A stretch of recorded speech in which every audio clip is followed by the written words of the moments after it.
За бүгдээрээ сайн байцгаана уу. За тэгээд өнөөдрийн мэндийг хүргэе. Та бүхэнтэйгээ онлайнаар уулзаж байгаадаа баяртай байна. Тэгээд бас биеэрээ цөөхөн дүүнжсэн бас бид энд хамтдаа байна. Эзэн энэ цагийг биднэрт өгсөнд баярлаж цөмөр энэ цагийг эзэн өөрийнхөө алдрын төлөө яаж хэрэглэх цөмөр харцгаая. Тэгээд энэ цагийг эзний үгийг уншиж эхлэе. Тэгээд мэдээж бид нэр магтаж эхэлсэн. Одоо тэгвэл эзний үгийг рүү анхаарах цагаа эзний үгээс уншъя. Тэгээд бид нэр өнөөдөр Маркийн бичсэн сайн мэдээний номын үргэлжлэлээр явна. Шинэ гэрээний 1143 дугаар хуудсан дээр байгаа Маркийн бичсэн сайн мэдээний 12 дугаар бүлгийн 13-аас 17-г цөмөрө харъя. Маркийн 12-ын 13-аас 17. Тэд түүнийг үгэн дээр нь өргөтөж барихын тулд фарисеин болон Херодийнхний заримыг Есүс рүү явуулав. Тэд ирээд түүнд "Багшаа, бид таны үнэнч хийгээд хэнийг ч үл ялгаруулан хиндэж тал застаггүйг харин Бурхны замыг үннээр заадгийг мэднэ. Цэзэрт албан татвар төлөх нь хуульд нийцэх үгүй юу?" гэж асуухад Есүс тэднийг хоёр нүур гаргаж байгааг мэдээ тэдэнд "Та нар юунд намайг сорно вэ? Надад динар аваад дээр авчирч үзүүлгэв." Тэд 1 динар авчирсанд Есүс "Энэ хэний дүрс бичээс вэ?" гэхэд тэд "Цэзэрийнх" гэлээ. Есүс тэдэнд "Цэзэрийн эмийг Цэзэрт, Бурхны эмийг Бурханд өг" гэж айлтлаа. Тэд үүнд гайхацгаав. За өнөөдрийн бидний эзний үгээс харах хэсэг маань энэ байна. Тэгээ бүгд хамтдаа дахин нэг залбирая. Эзэн Бурхан минь, та биднэрт хамт байж өгөөрэй.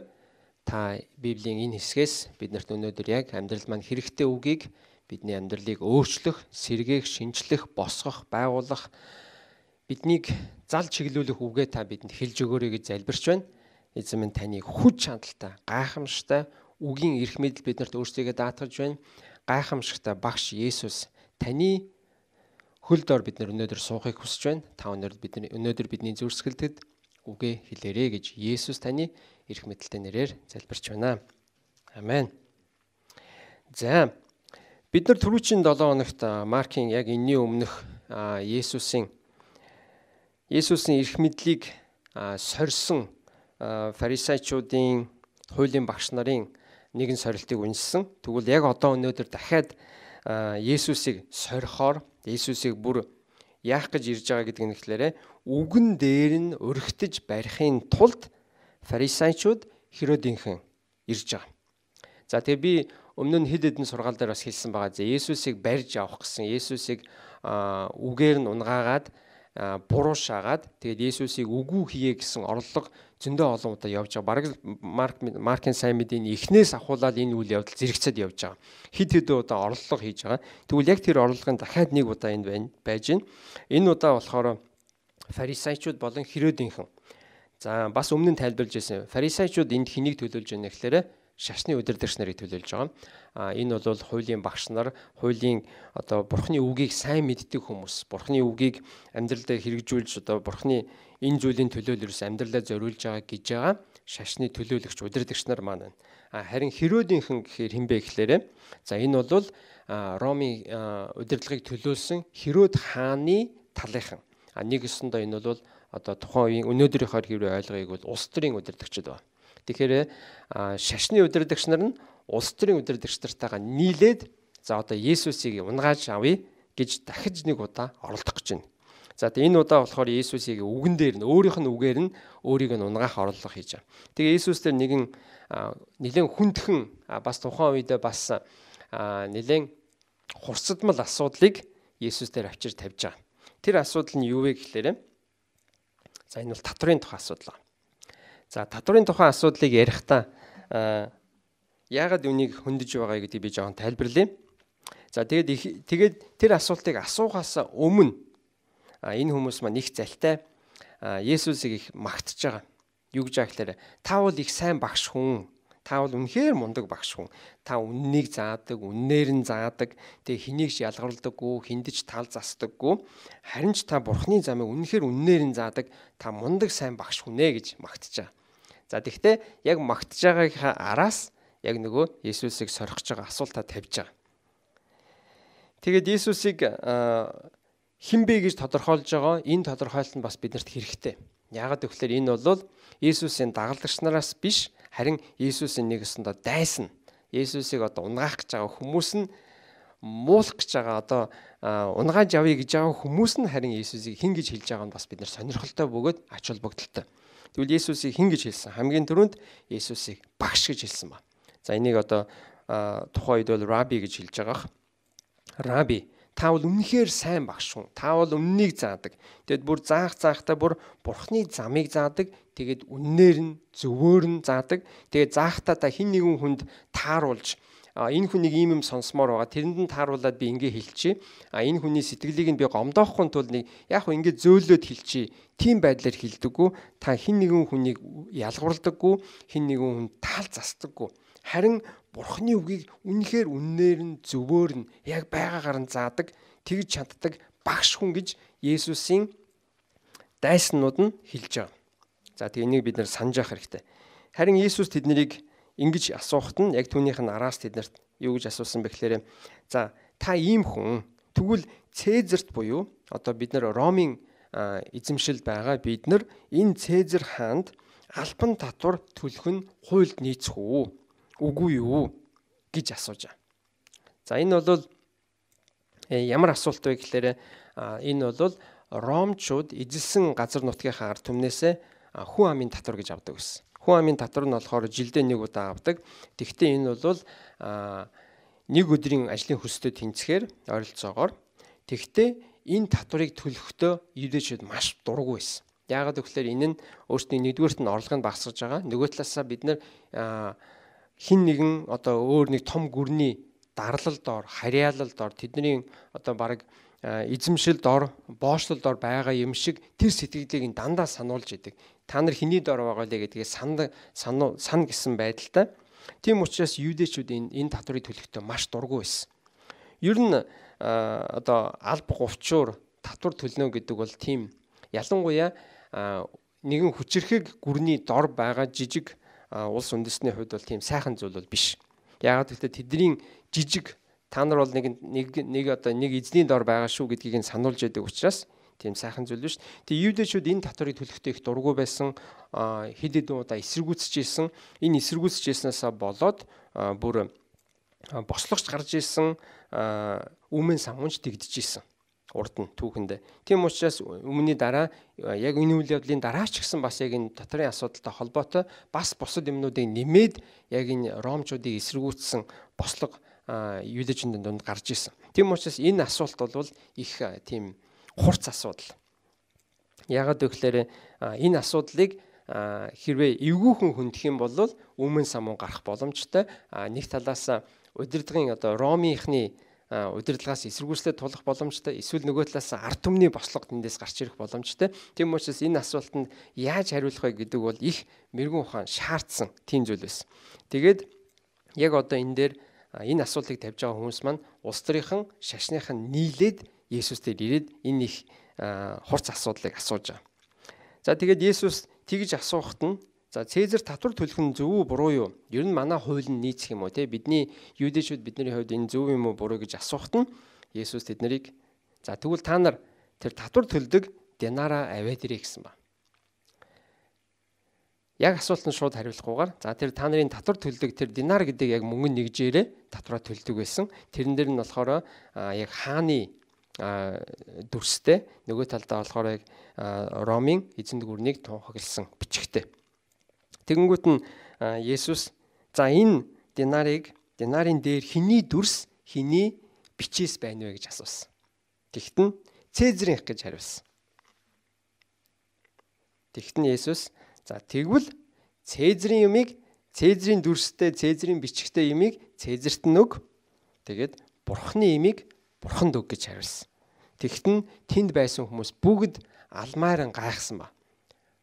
Зүгээр л хариулах үггүй болоод ам нөгөө нэг Иесусыг үгээр нь унгааж авах гэсэн орлого манд бүтлгүүтэй зүгээр л амаа хамхиал дугаа цаашаа эргээд явсан. Тэгэхдээ бүр гайхсан ба. Бүр яаж ийм хурц тэ эмзэг бас нэлээд эвгүүтэж болохоор асуултанд яаж хариулвэ гэдэгт Есүсийн хариултанд тэднэрт үнэхээр гайхсан. Тэгэл Амаа хамхиад тэндээс холдсон баг. За тэгээд Есүсийн энэ хариулж байгаа байдлыг надад юу санагдуулж байна гэхээр яг нэг Соломоны мэрэгэн ухааныг санагдуулаад. Соломон дээр нөгөө хоёр хүүхэд төрүүлсэн эмэгтэй нэг хүүхдээ алдчихад нөгөөдгийнхөө хүүхдийг булааж авчаад өөрийнхөө гээд тэгээд эзэн хаан дээр ирэхэд нь тэр бас л эвгүй асуулт. Яг хиний хүүхдээ гэдгийг олоход их хэцүү. Гэхдээ Соломон үнэхээр мэрэгэн ухаанаар яг хинийх нь хүүхдийг гаргаж ирж чадсан шиг Есүс яг энэ дээр үнэхээр Бурхны мэрэгэн ухаанаар яг мэрэгэн хариулж байгаа. Яг аль нэгнийх нь талд орохгүйгээр яагаад гэвэл хэрвээ татвар төлөх нь буруу гэд хариулсан байсан бол энд одоо Ромын талыг төлөөсөн Херодийнхан байгаа учраас Херодийнхан чи төр засгийн удирдлагыг эсэргүүцлээгээд буруушаах боломжтой. Хэрвээ татвар төлөх нь зөвөө гэх юм бол юудэшүүд тэнд бөөм бослог гаргаж ирэх боломжтой. Бөөм өмнө сам юм бид нар татвар төлөх ёстой гэдэг дургуй юмыг нь зөв та нар хийх ёстой гэд хэлэх юм бол тэр нэлээд асуудал болох боломжтой. Тийм учраас энэ үнэхээр Есүс гайхамшигтай мэрэгэн ухаанаар хариулж байгаа. За тэгвэл энэ үйл явдлаас энэ богинохон үйл явдлаас гэхдээ биднэрт их сурах юм бол байна. За би өнөөдөр хоёр зүйлийг хэлье гэж бодлоо. За эхнийх нь болохоор яг Есүсийг эсэргүүцэх гэж Есүсийн үгээр нь унаах гэж ирсэн хүмүүсийн амнаас гарсан үг нь юу вэ гэвэл Есүс бол Бурхны замыг заадаг багш. За би дахиад хэлье. Есүс бол Бурхны замыг заадаг багш. Есүс үнэхээр л Бурхны замыг заадаг. Заахта бүр үннээр нь заадаг. Хин нэгэн хүний сонсъё. За энэ нэг сэдвийг надад нэг тодруулаад өгөөч. Энэ сэдвийг нэг битгий яриарэ гэж бид нар заримдаа сонсох дуртай. Тэгээ өөрөөхөө сонсох дуртай юмыг сонсох дуртай байдаг бол харин Есүс хин нэгэнд ялгуурлахгүйгээр хин нэгэнд тааруулж биш, хин нэгнийг тал засч биш. Ерөөсөө Бурхны үгийг яг байгаагаар нь яг шудраг, үннээр нь, зөвөөр нь, баланстайгаар заадаг. Тийм учраас Есүс бол үнэхээр Бурхны замыг заадаг багш шүү гэдгийг бид нар ойлгох хэрэгтэй. Та Бурхны замыг мэдмээр байна уу? Та өөрөөсөө асуу. Би Бурхны замыг амьдралдаа мэдмээр байна уу? Тэр замаар нь би амьдрмаар байна уу? Бурхны замаар би амьдралаа замнамаар байна уу? Би амьдралаа эргээд харахад би үнэхээр Бурхны нэгүслэр Бурхны бас заасан замаар би амьдралаа өнгөрүүлсэн байна гэж харах боломжтойгоор бас эргээд харахад би энэ он жилүүдийг дэмий хоосон өнгөрөөчжээ. Энэ он жилүүдийг би яасан дэмий цаг алдаж өнгөрөөвэ гэж харамсахгүйгээр та амьдралаа эргэж хармаар байна. Хэрвээ тэгж хүсэж байгаа бол та Есүс багш дээр ирээрэй. Яагаад гэвэл Есүс бол Бурхны замыг заадаг багш шүү. Та амьдралаа эргээд харахтаа гим нүглийн боолчлолд амьдралынхаа тодорхой хугацааг алдчихсан. Эсвэл сатааны өрхөнд орчихсон. Яг одоо энэ Есүсийг барьж авахсан энэ хүмүүс шиг энэ муухай башир аргатай муу башир хүмүүсийн арганд эсвэл тиймэрхүү хүмүүсийн арганд хууртагдчихсан байдалтай баймааргүй байна уу? Хэрвээ тэгж хүсэж байгаа бол Есүс багш дээр та ирээрэй. Тэг үнэхээр Есүсийг багш гэж та өнөөдөр сайн бодоод үзээрэй. Мэдээж Есүс бол бидний эзэн, бидний хаан, бидний аврагч, бидний бүх юм. Энэ дотроос өнөөдөр бидний онцлмоор байгаа зүйл бол Есүс бол үннийг заадаг багш. Тэгээ бид нар багшаас юу сурдаг вэ? Сургуульд бид нар багшаас сурдаг. Багш бидний урт талд байдаг. Багш бидний мэдэхгүйг мэддэг. Багш бидний мэдэх хэрэгтэйг зааж өгдөг. Багш бас биднэрт сурах арга барил зааж өгдөг. Тэгвэл яг үнтэй адилханаар Есүс бол үннийг заадаг багш. Есүс бол Бурхны үннийг заадаг багш. Тийм учраас би таныг Есүс багш дээр ирээрэй. Есүс багштай цаг өнгөрөөгөөрэй. Есүс багшийг сонсоорой. Есүс багшаас суралцаарай гэж би хэлмээр байна. Яагаад гэвэл Есүс бол Бурхны үннийг заадаг. Ингэж заахтаа үннээр нь тэгээ дээрэс нь хин нэгэн тал засахгүйгээр хин нэгнийг ялгуурлахгүйгээр чи тийм байна, ийм байна гэлтгүүгээр бүгдээрэнд нь яг адилханаар Бурхны үннийг заадаг. Тэгвэл яг Есүс танд өнөөдөр таны амьдралыг зааж, чиглүүлж, засч, залруулж, зөв болгох чадaltaй тийм мундаг багш. Тэр багш дээр таныг би ирээсэй гэж хүсэж байна. Тэгээд Есүс бол үнэхээр бидний амьдралын багш шүү.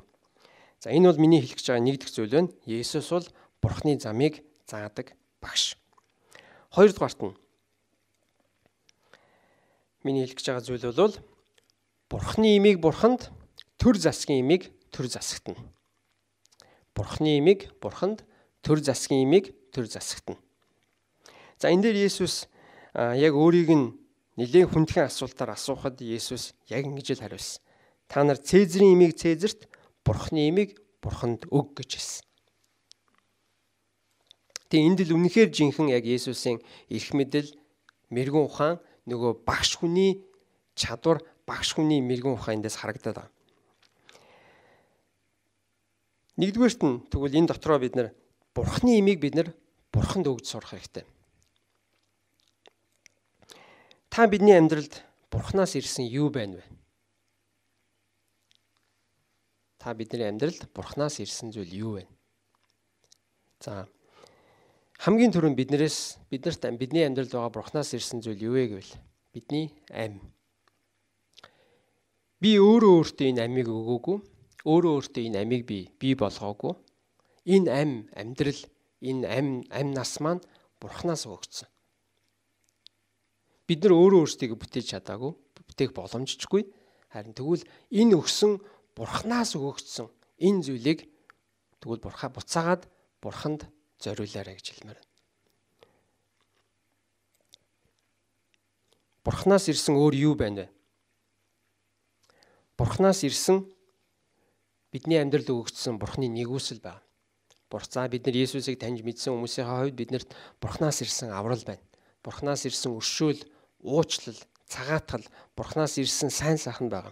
Тэгээ бүгдээрээ Яаковын бичсэн загтлын 1:17-г уншъя. Яаковын 1:17.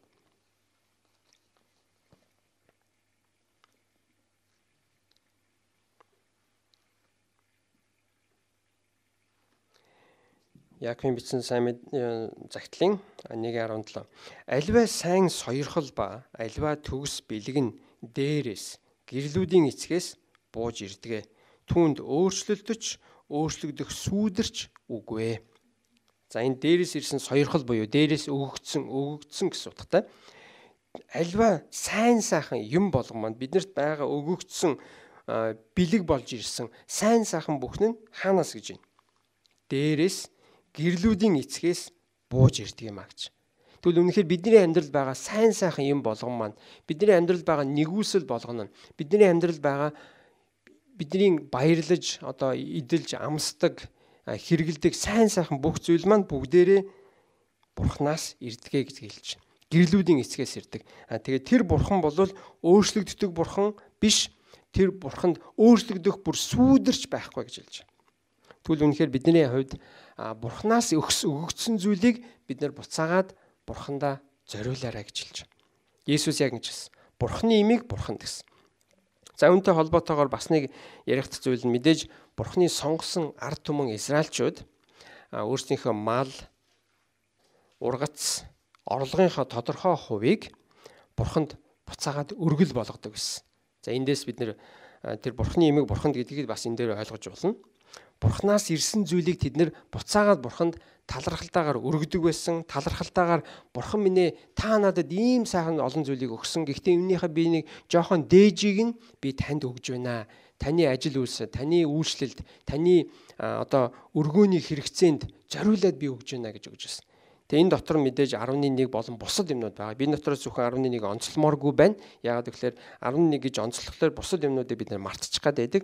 Гэтэл үнэндээ 11-ээс гадна өшөө олон сайн дурын өргөл, сайн дурын талархлын өргөл юмнууд хуучин гэрэн дээр байгаа. Тэгээ та бүхний тэрийг өөрсдөө уншаарай гэж хүсмээр байна. Ямар ч байсан Бурханы ард түмэн эргээгээд Бурханаас авсан сайн сайхан зүйлээ буцаагаад Бурхандаа өргөдөг, буцаагаад талархалтайгаар Бурхан минь баярлалаа, та намайг хангалтайгаар ивэж өрөөдөг, би үүнийхээ жоохын эцгийг буцаагаад таны ажил үйлсэд өргөөний тэр хэрэгцээнд би зориулж байна гэд өргөдөг байсан. Яг үүнтэй адилхан өнөөдөр ч гэсэн Христэд итгэдэг хүмүүс Бурханы ажил үйлс, Бурханы хаанчлалын хэрэгцээний төлөө бодит амьдрал дээр бидний янз бүрийн чуулганы хэрэгцээнүүд байдаг. Тэрний төлөө бид нар өөрсдийнхөө орлогоосоо сайн дураараа, гол нь сайн дураараа энэ дээр ямар нэгэн тоо хэмжээ заасан юм байхгүй. Ямар нэгэн албадсан, шахсан хүчээр авсан зүйл байхгүй. Энэ бүхэн бүгдээрээ сайн дураараа талархалтайгаар баяр хөөртэйгээр Бурхан та намайг ивээсэн учраас би жоохныг ч гэсэн таны ажил үйлсэд би сайн дураараа баяртайгаар би зориулж байна гэд өргөдөг. За тэгвэл яг энэ дээр бид нар бас ойлгох хэрэгтэй. Яг энэ зүйлийг Бурхан хэлж байгаа. Та нар Бурханы имийг Бурханд өгөөрэй гэдэгт нь тэгвэл Бурханаас бидний амьдралд ам өгөгдсөн. Бидний ам амьдрал маань өгөгдсөн. Тэгвэл бид нар энэ ам амьдралыг Бурханд зориулж өргөх нь бидний Бурханаас өгөгдөж байгаа даалгавар гэсэн үг.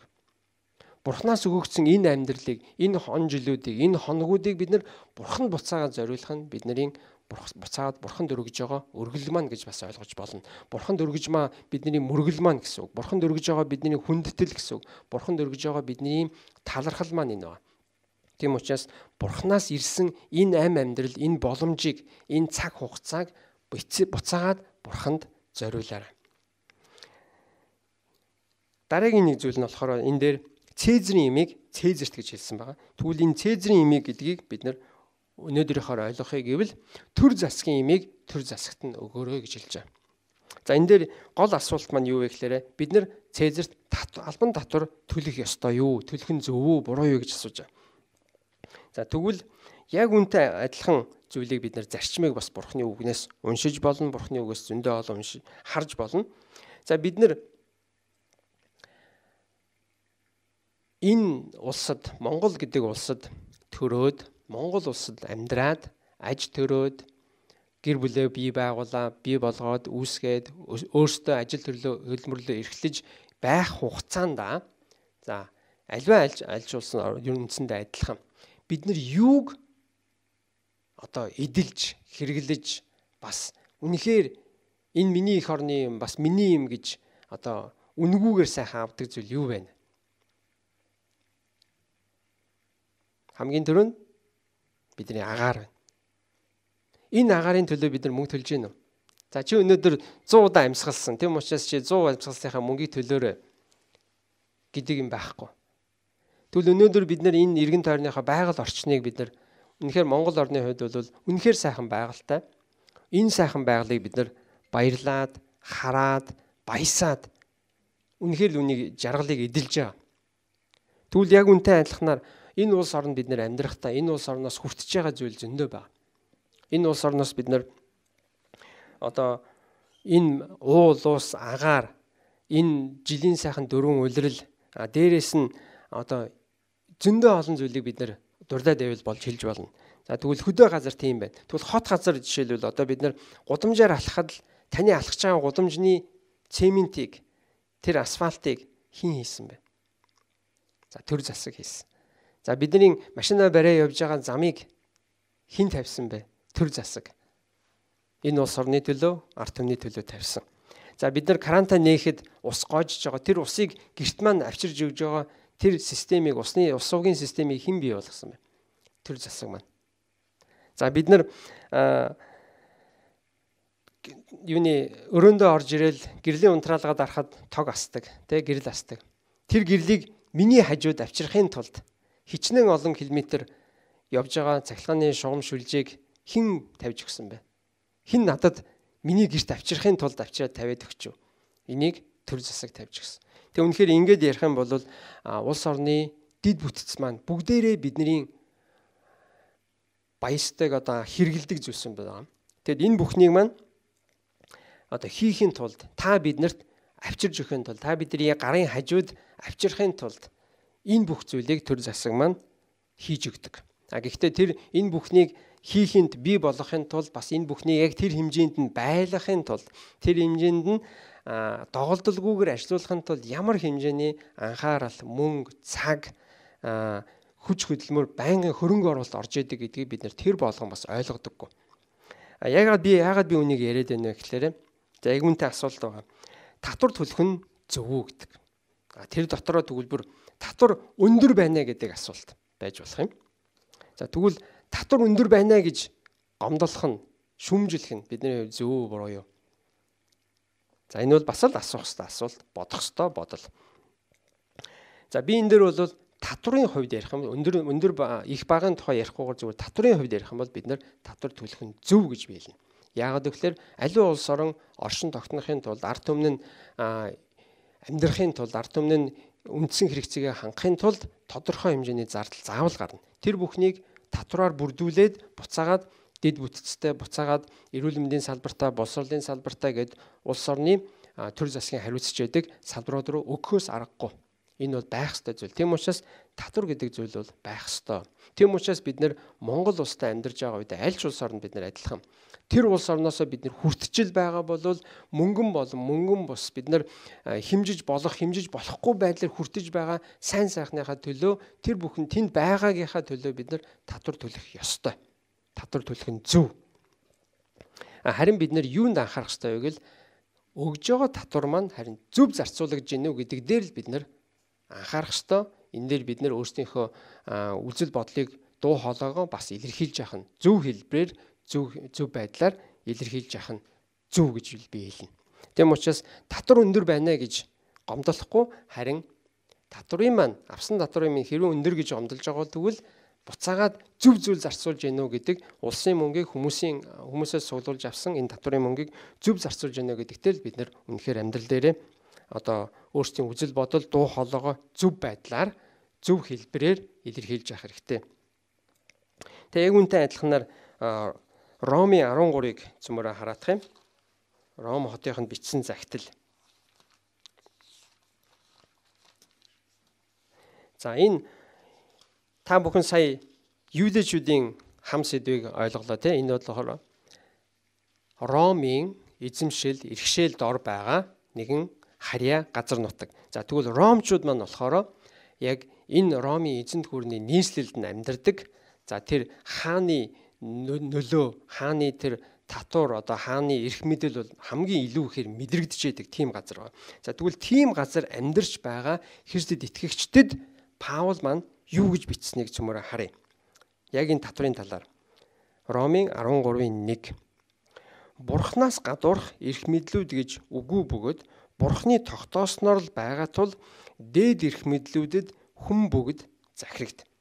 Тиймд эрх мэдлийг эсэргүүцэгч нь Бурханы тогтоолыг эсэргүүцсэн хэрэгэ. Эсэргүүцсэн хүмүүс нь өөрсдөө шийтгэл хүртэх болно. Учир нь сайныг үйлдэхэд захирагч нар нь айдас болдоггүй. Харин мууг үйлдэхэд айдас болдог. Та эрх мэдлээс айхгүй байхыг хүсэж гинүү. Тэгвэл сайныг үйлд. Та түмнээс магтаал хүртэх болно.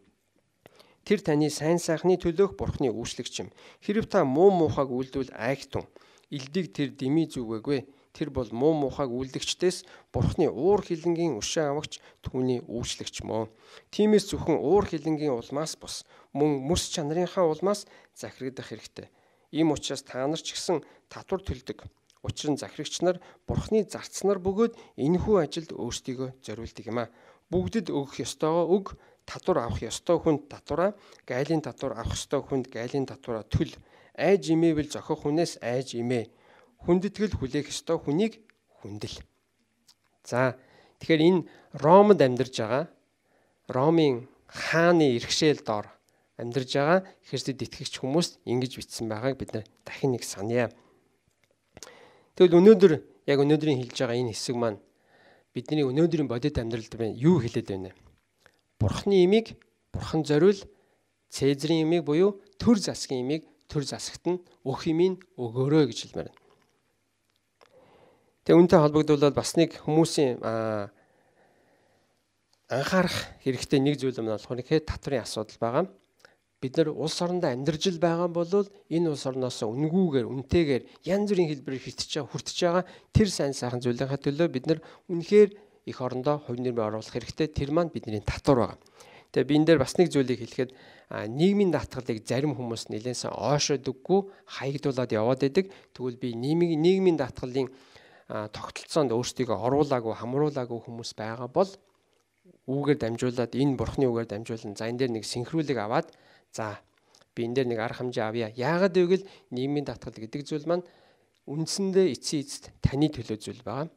Таны ирээдүйн төлөө, ирээдүйн эрсдэлд гарч болох аливаа нөхцөл байдлын төлөө хөдөлмөрийн чадвараа алдах юм уу, эсвэл эрүүл мэндийн асуудалд орох ч юм уу, эсвэл тэтгэврийн насан дээр очиод ирэхэд тэтгэвэр авах дээрээ ирэхэд тэр бүхний чинь төлөө хийж байгаа зүйл. Гэхдээ энийг харин яаж хийж яах гэдэг нь арай өөр асуулт. Сайн муу буруу сайн гэдэг асуулт арай өөр чанарын асуулт. Харин үүний төлөө өмнө оролцох нь бидний иргэн хүнийхээ хувьд бол үүрэг байгаа.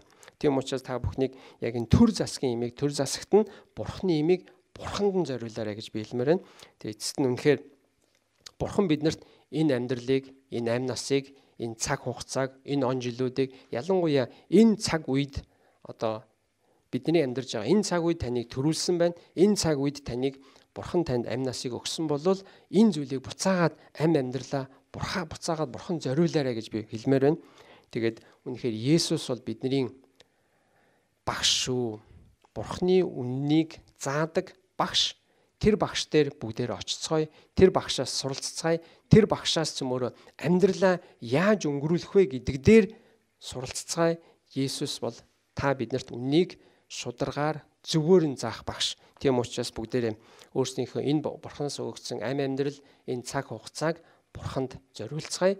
Тэгээд яг энэ саяны хэлж байгаа төр засгийн имийг төр засагт нь Бурхны имийг Бурханд нь гэдэг бол энэ дэлхий дээр амьдарж байгаа Бурхны хүмүүсийн амьдралын зарчим шүү. Би дахиад хэлье. Төр засгийн имийг төр засагт нь Бурхны имийг Бурханд нь гэдэг бол энэ дэлхий дээр амьдарч байгаа Бурхны хүмүүсийн амьдрах зарчим. Яагаад гэвэл бид нар Бурханд амьдралаа зориулна. Гэхдээ энэ дэлхий дээр байх хугацаанд энэ тодорхой нэгэн улс орны иргэнийхээ хувьд иргэний үүргээ бас биелүүлэх хэрэгтэй гэсэн үг. Тэгээ бүгдээр хамтдаа залбирая. Халелуя. Эзэн Бурхан минь танд бид нар баярлалаа. Та биднэрт сайн сайхан бүхнийг өгдөг, бэлэг болгон өгдөг Есүс танд баярлалаа. Тэгээ биднэрт байгаа цаг хугацаа хүртэл танаас ирсэн бэлэг. Энэ он жилүүд маань танаас өгсөн бэлэг. Биднэрт байгаа бүхэн боломж бүхэн нь бидний оюун ухаан, бие махбод, эрүүл мэнд, бидний сүн сэтгэл маань танаас өгсөн бэлэг. Эзэн минь ээ тэгээд танаас ирсэн зүйлийг, танаас өгөгдсөн зүйлийг танаас бэлэг болж ирсэн энэ бүхнийг буцаага тань бид нар баяр хөөртэйгээр сайн дураараа хүндэтгэлтэйгээр бас имэйлттэйгээр бид нар тань зориулахад та бидэнд мэрэгэн ухааныг өгөөрэй. Бид нар бас улс орныхоо сайн, зөв, шударга таны гэрлийг харуулсан иргэдэн байхад та бидэнд туслаач эзэн минь. Төр засгийн имийг төр засагт нь Бурхны имийг Бурханд нь гэдэг зарчмыг амьдралаа хэрэгжүүлж чаддаг Бурхны хаанчлалын зөв иргэд байхад та бидэнд туслаач эзэн минь. Есүс та бидэнтэй хамт байгаарай. Биднэрт мэрэгэн ухааныг өгөөч. Есүс багш минь ээ.